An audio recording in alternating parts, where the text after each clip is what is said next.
القليلة التي مضت والأيام الغابرة التي هؤلاء السلاليين يروا أن اليمنيين عبيد، وهم يا أخي لا يقبل الحوار. بهذا سيستعاد الوطن. مهمتنا الوطنية اليوم كنس السلاليين من اليمن. أنا اليمني القحطاني السبئي عبد، وهو الذي يدعي أنه من سلالة أبو جهل يأتي ليحكم اليمن.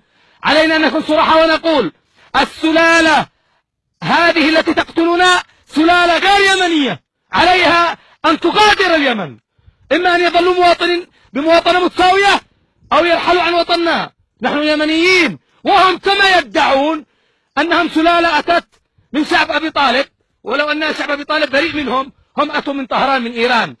الذين يدعوا كذبا أنهم هاشميين هم فرس، ما هم إيرانيين. اسألوا بني حشيش، قرية الفرس ما زالت موجودة للآن. هم فرس فليعودوا إلى فارس. وإذا كانوا يدعوا أنهم من آل البيت فنقول لهم نحن نحترم ونقل آل البيت، لكن من يريد أن يحكمنا لأنه هاشمي نقول له أرض بني هاشم هناك بعيد. اليمن مش أرض بني هاشم، اليمن أرض اليمنيين. فعلى بني هاشم إذا كانوا بني هاشم إما أن يعيشوا يمنيين مواطنين بمواطنة متساوية يحكمنا دستور، أهلا وسهلا إخوة، لا فرق.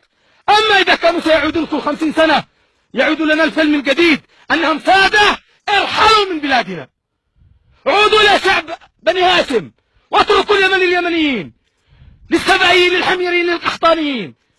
تحكمون لأنك سلالي وبكل وقاحة تدعي أنك أسرة هاشمية غير يمنية، وتريد تحكم اليمنيين وتقتلنا وتشردنا وتنزل تقتلنا تعز والعدن وتقتل أبناء صعدة وأبناء عمران لأنك أسرة غير يمنية تدعي أن لك الحق في حكم اليمنيين. والله لن تمروا. وأقول للهاشميين إذا كانوا هاشميين، عبد الملك الحوثي قتلكم. أقول للهاشميين والأسر الهاشمية، عبد الملك الحوثي وإيران وضعتكم بموضع أصبحتم خطر قومي على اليمنيين.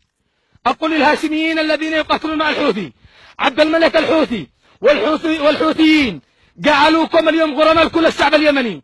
ماذا ننسى دماءنا التي راحت؟ عيالنا اللي قتلوا بيروحوا السوداء سيأتي سخيف بعد أن نهزم هؤلاء الفئة الباغية يتكلم على التعايش مع من قتلوا أبنائنا وشردونا وفجروا بيوتنا. سنقبل هذه المسرحية الهزلية؟ لن ننسى إخواننا الذين هم هاشميين حقيقيين، هم واقفين اليوم بصف الشرعية، وكل الأسر الهاشمية التي تقف مع الشرعية إخواننا، دماؤهم دماؤنا وهم منا ونحن منهم. أما الذين يريدون أن يحكمنا بسلاليتهم، إذا كنتم تقولون أنكم غير يمنيين فاتركوا اليمن لليمنيين وستتركوها غصبا عنكم. لن تحكمونا بعد اليوم وستدفعون ثمن دماءنا. والله لن ينسى اليمنيين ولو بعد حين ما فعلته إيران وفعلوا قوادين إيران. أما علي عبد الله صالح، لي رسالة لعلي عبد الله صالح، ماذا فعلت؟ انتقمت الآن يا علي عبد الله صالح؟ قتلت كم طفل، كم مرأة، فجرت كم بيت، انتهت اليمن؟ بعلمهم كيف؟ لا والله، دمرت نفسك. أولادك بيسلموا بيعودوا عيالك والدنيا بخير. الذين قاتلوا معك والذين عبدوك من دون الله وفجروا اليمن من أجل تعود يا مريض تحكم سيسلموا؟ سننسى قتلهم لدمائنا؟ أحمد بيرجع يحكم؟ أنت هبل؟ سننسى؟ أنت أدبرت أحمد وادبرت أبنائك وسلالتك وعائلتك وكل من قاتل معك. أقسم بالله العظيم لن يا علي عبد الله صالح ستدخل مزبلة التاريخ، وسيأتي أبناءنا بعد حين ليدوسوا على قبرك النجس، وستنتهي إلى مزبلة التاريخ، وستبقى اليمن وسنكتب في كتب التاريخ. سيدرس أبناءنا في المدارس مجرم سفاح إرهابي قذر اسمه علي عبد الله صالح عفاش، حكم اليمن بالفساد، عاش فاسدا ومات خائنا. أنت خائن يا علي عبد الله صالح، خنت وطنك وسلمته لإيران. يا ما تصدق بالوطنية، وبالأخير ها أنت يا علي عبد الله صالح عشت فاسد وستموت خائن لدينك ووطنك، وسيذكر اليمنيين خيانتك. لن نسابع شرفك العسكري وتسليمك اليمن لهؤلاء الأسرة والسلالة والإيران. أيها الخائن، سترحل أنت إلى زبالة التاريخ وستبقى اليمن.